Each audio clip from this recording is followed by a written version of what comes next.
ಹರೇ ಕೃಷ್ಣ. ಎಲ್ಲ ಕೇಳುಗರಿಗೂ ಶ್ರೀಮದ್ ಭಾಗವತದ ಅಧ್ಯಯನಕ್ಕೆ ಸ್ವಾಗತ.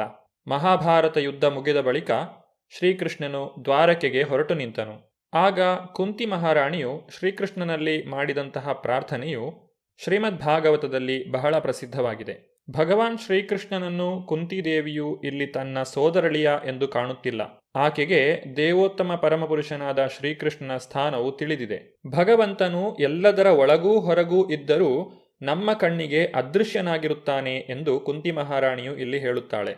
ಒಂದು ಉದಾಹರಣೆಯ ಮೂಲಕ ಆಕೆ ಇದನ್ನು ವಿವರಿಸುತ್ತಿದ್ದಾಳೆ. ಮಾಯಾಜವನಿಕಾಚ್ಛನ್ನಂ ಅಜ್ಞಾ ಅಧೋಕ್ಷಜಮವ್ಯಯಂ ನಾಲಕ್ಷ್ಯಸೆ ಮೂಢದೃಶೋ ನಟೋ ನಾಟ್ಯಧರೋ ಯಥಾ. ಪರಿಮಿತ ಇಂದ್ರಿಯಾನುಭವ ವ್ಯಾಪ್ತಿಗೆ ಒಳಪಡದವನು ನೀನು. ಭ್ರಾಮಕ ಶಕ್ತಿಯ ತೆರೆಯಿಂದ ಆವೃತನಾಗಿರುವ ನೀನು ಶಾಶ್ವತ ನಿರ್ದುಷ್ಟವಾದ ವಾಸ್ತವಾಂಶವಾಗಿದ್ದೀಯೆ. ನಟನ ವೇಷದಲ್ಲಿರುವ ನಟನನ್ನು ಹೇಗೆ ಗುರುತಿಸಲು ಸಾಧ್ಯವಿಲ್ಲವೋ ಹಾಗೆ ನೀನು ಮೂರ್ಖ ಪ್ರೇಕ್ಷಕನ ಪಾಲಿಗೆ ಅದೃಶ್ಯನಾಗಿದ್ದೀಯೆ. ಭಗವಾನ್ ಶ್ರೀಕೃಷ್ಣನು ಧರೆಗಿಳಿದು ಬಂದಾಗ ಆತನನ್ನು ಒಬ್ಬ ಸಾಮಾನ್ಯ ಮನುಷ್ಯ ಎಂದು ತಿಳಿದುಕೊಳ್ಳುವವರು ದಡ್ಡರು. ಇದನ್ನು ಭಗವಂತನೇ ಭಗವದ್ಗೀತೆಯಲ್ಲಿ ಸ್ಪಷ್ಟಪಡಿಸಿದ್ದಾನೆ. ಕುಂತಿದೇವಿಯು ಅದೇ ಮಾತನ್ನು ಇಲ್ಲಿ ಸ್ಪಷ್ಟೀಕರಿಸುತ್ತಿದ್ದಾಳೆ. ಭಗವಂತನು ರಾಮನಾಗಿ, ನರಸಿಂಹನಾಗಿ, ವರಾಹನಾಗಿ ಅಥವಾ ಮೂಲರೂಪ ಶ್ರೀಕೃಷ್ಣನಾಗಿ ಕಾಣಿಸಿಕೊಂಡಾಗ ಮಾನವರಿಗೆ ಅಸಾಧ್ಯವಾದಂತಹ ಅನೇಕ ಅದ್ಭುತ ಕಾರ್ಯಗಳನ್ನು ಮಾಡಿ ತೋರಿಸುತ್ತಾನೆ. ಆದರೆ ಭಕ್ತರಲ್ಲದವರು ಇದನ್ನು ಅರ್ಥ ಮಾಡಿಕೊಳ್ಳಲಾರರು. ಕುಂತಿ ಮಹಾರಾಣಿಯು ಭಗವಂತನನ್ನು ತಾನು ಅರಿತುಕೊಳ್ಳುವುದರಲ್ಲಿ ಹೇಗೆ ಅಸಮರ್ಥಳಾಗಿದ್ದೇನೆ ಎಂಬುದನ್ನು ಇಲ್ಲಿ ತಿಳಿಸುತ್ತಿದ್ದಾಳೆ. ತಥಾ ಪರಮಹಂಸಾನಾಂ ಮುನೀನಾಂ ಅಮಲಾತ್ಮನಾಂ ಭಕ್ತಿಯೋಗ ವಿಧಾನಾರ್ಥಂ ಕಥಂ ಪಶ್ಯೇಮ ಹಿ ಸ್ತ್ರೀಯಃ.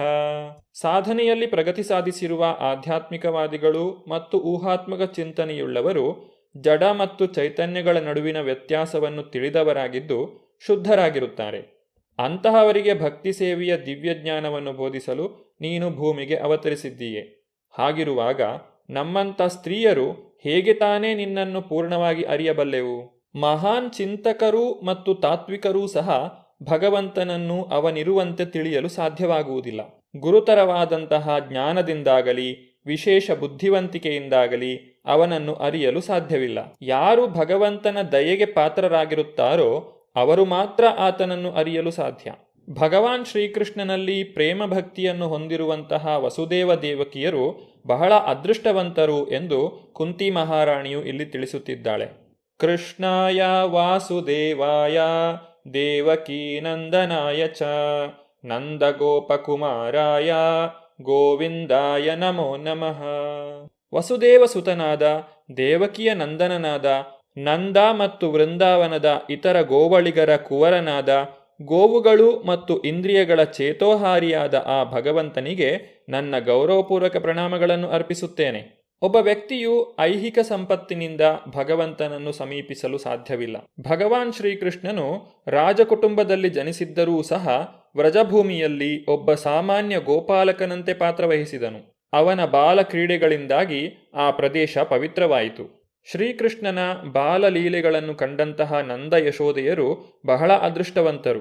ಬ್ರಹ್ಮ ಸಂಹಿತೆಯಲ್ಲಿ ಚಿಂತಾಮಣಿಧಾಮ ಎಂದು ವರ್ಣಿತವಾಗಿರುವ ಮೂಲ ಕೃಷ್ಣಲೋಕದಲ್ಲಿನ ಭಗವಂತನ ನಿತ್ಯ ಲೀಲೆಗಳ ಪ್ರತೀಕವೇ ಈ ಬಾಲಲೀಲೆಗಳು. ಭಗವಾನ್ ಶ್ರೀಕೃಷ್ಣನು ತನ್ನೆಲ್ಲ ದಿವ್ಯ ಸನ್ನಿವೇಶ ಮತ್ತು ಪರಿಕರಗಳೊಂದಿಗೆ ವ್ರಜಭೂಮಿಯಲ್ಲಿ ಅವತರಿಸಿದನು. ಆದ್ದರಿಂದಲೇ ಶ್ರೀ ಚೈತನ್ಯ ಮಹಾಪ್ರಭುಗಳು ವ್ರಜಭೂಮಿಯ ನಿವಾಸಿಗಳಂತಹ ಅದೃಷ್ಟವಂತರು ಬೇರಾರೂ ಇಲ್ಲ ಎಂದು ಸ್ಥಿರಪಡಿಸಿದ್ದಾರೆ. ಕುಂತಿ ಮಹಾರಾಣಿಯು ಭಗವಾನ್ ಶ್ರೀಕೃಷ್ಣನ ಸ್ತುತಿಯನ್ನು ಮಾಡುತ್ತಿದ್ದಾಳೆ. ಭಗವಾನ್ ಶ್ರೀಕೃಷ್ಣನಿಗೆ ಸೋದರತ್ತೆಯಾದ ಕುಂತಿಯು ಅವನು ನಾಚಿಕೊಳ್ಳಬಹುದೆಂದು ಅವನನ್ನು ಪಾದಕಮಲಗಳಿಂದ ನೋಡಲು ಪ್ರಾರಂಭಿಸಲಿಲ್ಲ. ಹಾಗಾಗಿ ಭಗವಂತನಿಗೆ ಮುಜುಗರವಾಗದ ಹಾಗೆ ಅವನನ್ನು ನಡುವಿನಿಂದ ಆರಂಭಿಸಿ ನಿಧಾನವಾಗಿ ಮುಖದತ್ತ ದೃಷ್ಟಿ ಏರಿಸಿ ಮತ್ತೆ ಪಾದಕಮಲದತ್ತ ದೃಷ್ಟಿ ಹರಿಸಿದಳು. ನಮ ಪಂಕಜನಾಭಾಯ ನಮ ಪಂಕಜಮಾಲಿನೇ ನಮ ಪಂಕಜನೇತ್ರಾಯ ನಮಸ್ತೆ ಪಂಕಜಾಂಘ್ರಯೇ.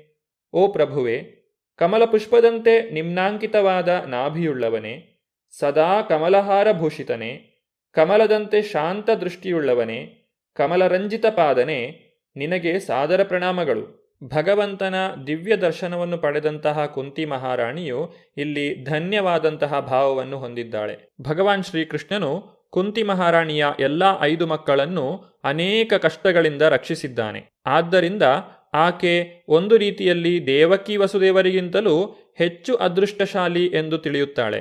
ಯಥಾ ಹೃಷೀಕೇಶ ಖಲೇನ ದೇವಕಿ ಕಂಸೇನ ರುದ್ದಾತಿ ಚಿರಂ ಶುಚಾರ್ಪಿತ ವಿಮೋಚಿತಾಹಂ ಚ ಸಹಾತ್ಮಜಾ ವಿಭೋ ತ್ವಯೈವ ನಾಥೇನ ಮುಹುರ್ವಿಪದ್ಗಣಾತ್.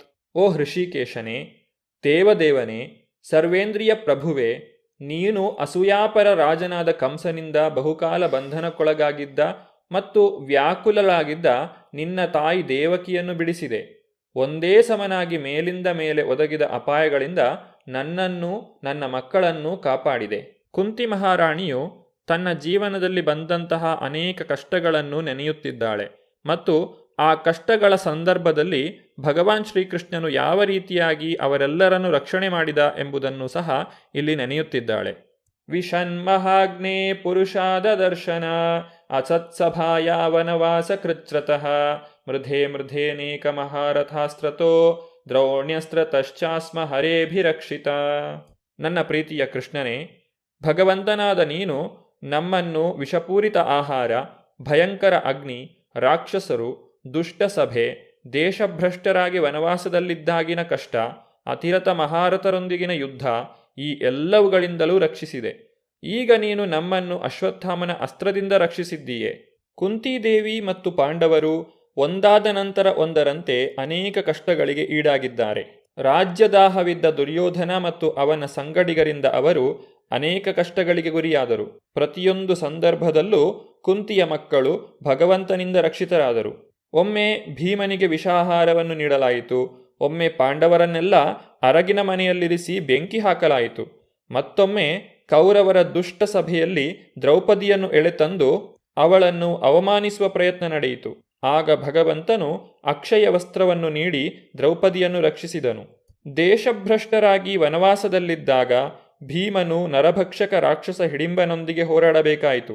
ಮಹಾಭಾರತ ಯುದ್ಧದಲ್ಲಿ ಅರ್ಜುನನು ಮಹಾಸೇನಾನಿಗಳಾದ ದ್ರೋಣ, ಭೀಷ್ಮ, ಕರ್ಣ ಮೊದಲಾದ ಶಕ್ತಿಶಾಲಿ ಯೋಧರೊಂದಿಗೆ ಸೆಣಸಾಡಬೇಕಾಯಿತು. ಈ ಎಲ್ಲ ಸಂದರ್ಭಗಳಲ್ಲೂ ಭಗವಂತನು ಅವರನ್ನು ರಕ್ಷಿಸಿದ್ದಾನೆ. ಕೊನೆಗೆ ಎಲ್ಲ ಅಪಾಯಗಳಿಂದಲೂ ಪಾರಾದೆವು ಎಂದುಕೊಳ್ಳುತ್ತಿರುವಾಗಲೇ ಉತ್ತರೆಯ ಗರ್ಭದಲ್ಲಿರುವ ಶಿಶುವನ್ನು ಕೊಲ್ಲುವ ಪ್ರಯತ್ನವಾಗಿ ದ್ರೋಣಾಚಾರ್ಯರ ಮಗ ಅಶ್ವತ್ಥಾಮನು ಬ್ರಹ್ಮಾಸ್ತ್ರವನ್ನು ಪ್ರಯೋಗಿಸಿದನು. ಆಗಲೂ ಭಗವಂತನು ತಕ್ಷಣವೇ ಆ ಶಿಶುವನ್ನು ರಕ್ಷಿಸಿದನು. ಇಷ್ಟೆಲ್ಲ ಕಷ್ಟಗಳನ್ನು ಅನುಭವಿಸಿದ್ದರೂ ಕುಂತಿ ಮಹಾರಾಣಿಯು ನನಗೆ ಇನ್ನು ಕಷ್ಟ ಬೇಡ ಎಂದು ಹೇಳುತ್ತಿಲ್ಲ. ಈ ಎಲ್ಲ ಕಷ್ಟಗಳನ್ನು ಆಕೆ ಭಗವಂತನ ಅನುಗ್ರಹ ಎಂದು ತಿಳಿಯುತ್ತಿದ್ದಾಳೆ. ಏಕೆಂದರೆ ಕಷ್ಟ ಬಂದಾಗ ಮನುಷ್ಯನಿಗೆ ಭಗವಂತನ ನೆನಪು ಉಂಟಾಗುತ್ತದೆ. ಈ ಕಾರಣಕ್ಕಾಗಿಯೇ ಕುಂತಿ ಮಹಾರಾಣಿಯು ಇಲ್ಲಿ ಭಗವಂತನನ್ನು ನನಗೆ ಇನ್ನಷ್ಟು ಕಷ್ಟಗಳನ್ನು ಕೊಡು ಎಂದು ಕೇಳಿಕೊಳ್ಳುತ್ತಿದ್ದಾಳೆ. ವಿಪದ ಸಂತುತಾ ಶಶ್ವತ್ ತತ್ರ ತತ್ರ ಜಗದ್ಗುರೋ ಭವತೋ ದರ್ಶನಂ ಯತ್ ಸ್ಯಾತ್ ಅಪುನರ್ಭವ ದರ್ಶನಂ. ನಾವು ಅನುಭವಿಸಿದ ಆ ಎಲ್ಲ ವಿಪತ್ತುಗಳು ಮತ್ತೆ ಮತ್ತೆ ಒದಗಿ ಬರುವಂತಾಗಲಿ. ಇದರಿಂದ ನಾವು ನಿನ್ನನ್ನು ಮತ್ತೆ ಮತ್ತೆ ನೋಡುವಂತಾಗುತ್ತದೆ. ನಿನ್ನ ದರ್ಶನವನ್ನು ಪಡೆಯುವುದೆಂದರೆ ಪುನರಪಿ ಜನನ ಮರಣಗಳಿಂದ ಬಿಡುಗಡೆ ಎಂದೇ ಅರ್ಥ. ಭಗವಂತನ ಪಾದಕಮಲಗಳನ್ನು ನಿರಂತರವಾಗಿ ಸ್ಮರಿಸುತ್ತಿದ್ದರೆ ಜನನ ಮರಣಗಳಿಂದ ಮುಕ್ತಿಯನ್ನು ಪಡೆಯಲು ಸಾಧ್ಯ. ಜೀವನದಲ್ಲಿ ಬರುವಂತಹ ಕಷ್ಟಗಳು ನಾವು ಭಗವಂತನನ್ನು ಸ್ಮರಿಸಲು ಸಾಧ್ಯವಾಗಿಸುತ್ತದೆ. ಆದ್ದರಿಂದಲೇ ಕುಂತಿ ಮಹಾರಾಣಿಯು ನನಗೆ ಇನ್ನಷ್ಟು ಕಷ್ಟಗಳು ಬರಲಿ ಎಂದು ಕೇಳಿಕೊಳ್ಳುತ್ತಿದ್ದಾಳೆ. ಈ ಐಹಿಕ ಜಗತ್ತು ವಿಪತ್ತಿನಿಂದ ತುಂಬಿದ ಅಪಾಯಕಾರಿ ಪ್ರದೇಶ. ಇದನ್ನು ಭಗವದ್ಗೀತೆಯಲ್ಲಿ ಭಗವಂತನೇ ಸ್ವತಃ ತಿಳಿಸಿದ್ದಾನೆ. ವ್ಯಕ್ತಿಯು ಅನಿವಾರ್ಯವಾದ ಎಲ್ಲ ಬಗೆಯ ದುರದೃಷ್ಟವನ್ನು ಅನುಭವಿಸುತ್ತಾ ಆಧ್ಯಾತ್ಮಿಕ ಸಾಕ್ಷಾತ್ಕಾರದಲ್ಲಿ ಪ್ರಗತಿಯನ್ನು ಸಾಧಿಸಲು ಪ್ರಯತ್ನಿಸಬೇಕು. ಇದೇ ಮಾನವ ಬದುಕಿನ ಧ್ಯೇಯೋದ್ದೇಶವಾಗಿದೆ. ಆತ್ಮವು ಎಲ್ಲ ಬಗೆಯ ವಿಪತ್ತುಗಳಿಂದಲೂ ಅತೀತವಾಗಿರುತ್ತದೆ. ವಿಪತ್ತುಗಳು ಎಂದು ನಾವು ಯಾವುದನ್ನು ಭಾವಿಸುತ್ತೇವೆಯೋ ಅದು ಭ್ರಮೆ. ಒಬ್ಬ ವ್ಯಕ್ತಿ ತನ್ನನ್ನು ಹುಲಿಯೊಂದು ತಿನ್ನುತ್ತಿದೆ ಎಂದು ಕನಸು ಕಂಡು ಆ ಮಾಯಾ ವಿಪತ್ತಿನಿಂದ ಭಯಭೀತನಾಗಿ ಅರಚಿಕೊಳ್ಳಬಹುದು. ನಿಜವಾಗಿ ನೋಡಿದರೆ ಹುಲಿಯೂ ಇಲ್ಲ, ವಿಪತ್ತೂ ಇಲ್ಲ. ಇದು ಕೇವಲ ಕನಸು.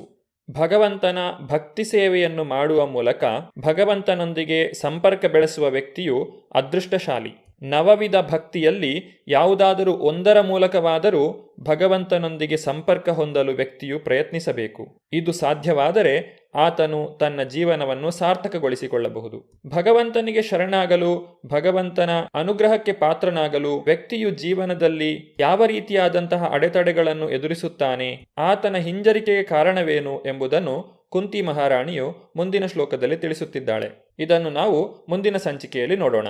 ಧನ್ಯವಾದಗಳು. ಹರೇ ಕೃಷ್ಣ.